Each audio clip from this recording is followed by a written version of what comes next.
کہ ہم لوگ گھروں میں شوقیہ طور پر حلال پرندے پالتے ہیں، مثلا طوطا، بٹیر وغیرہ، تو ان کا پالنا بھی کیسا ہے شریعت کی روح سے، اس کا جواب بھی دے دیں۔ حلال پرندوں کو گھر میں پالنا یہ جائز ہے، لیکن چند شرائط کے ساتھ۔ پہلی شرط یہ کہ ان کو آپ جو اپنے ڈڑبے میں بند کرتے ہیں تو اس کو بند کرنے کے علاوہ اور کوئی ایذا اور تکلیف نہ دی جائے۔ دوسری شرط یہ ہے کہ ان کے کھانے پینے کا انتظام کیا جائے، ان کو خوراک دی جائے۔ اور تیسری اور اہم شرط یہ ہے کہ پرندوں کو پالنے میں اپنے فرائض اور واجبات سے غفلت نہ برتی جائے۔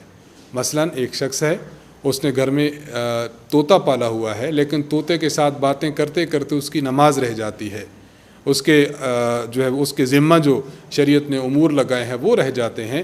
تو اس طرح اگر کوئی شخص پالتا ہے تو اس طرح پالنا جائز نہیں ہے۔ ہاں، اگر ان کو ایذا بھی نہیں دیتا، تکلیف بھی نہیں دیتا، اسی طرح ان کی خوراک کا بھی خیال رکھتا ہے اور اپنے فرائض و واجبات بھی مکمل ادا کرتا ہے، تو پھر اس طرح ان پرندوں کو پالنے کی شریعت میں گنجائش ہے۔